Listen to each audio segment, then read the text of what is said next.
आपल्याकडे ही नाणी आहेत तर ही 2000 मधली 2017, 16 त्यापेक्षा जुनी काय काय आहेत. तर ही नाणी एकदम जुनाची ठोकळा होतं 1 रुपयाचं 8 आण्याचं वगैरे तसं काय आपल्याला उपलब्ध नाही आता सध्या आणि भेटलं नाही. त्यामुळे ही नाणी कोणत्या कोणत्या सालातली आपण चेक करूया. आता ही नवीन पण नाणी आहे त्यातली जुनी पण आहे थोडीफार चेक करू आपण बघूया. तर 2001 मधला हा ठोकळा आहे 1 रुपयाचा.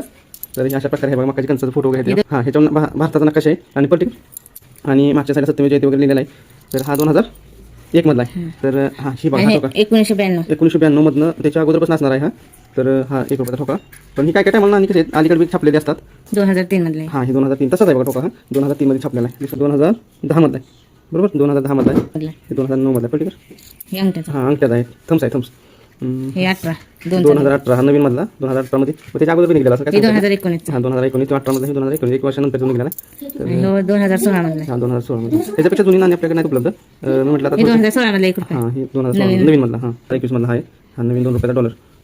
हे 2014 मधले 1 रुपया. हा 2014 मध्ये कसं आहे जसं साल असं पलटत जातं तसं नाणी आपली चेंज होतात जातात. पहिल्यांदा 5 पैसे 10 पैसे 20 पैसे असं असायचं 2018. आपल्या सगळ्यांना माहितीच आहे. त्यानंतर 8 आणि 4 आणि असायचं ते पण बंद झालं. नंतर जुन्यातले जे रुपये होतं मोठा ठोकळा असायचा बघा जुन्यातला मक्याच्या कणसाचं वगैरे त्याच्यावर सिंबल असायचं ते पण ठोकळं बंद झालं. 4 आणि 12 आणि 8 आणि सगळं बंद झालं. 5 पैसे 10 पैसे तर पहिलेच बंद झाले. तर हे अशा प्रकारे आता नवीन नाणी आहेत. तर 1992 मध्ये आपल्या ठोकळं आहेत तिथपर्यंतच उपलब्ध आहेत. त्याच्या आधीच आता नाणी काय कुठे दिसत बी नाहीत आणि भेटत बी नाहीत.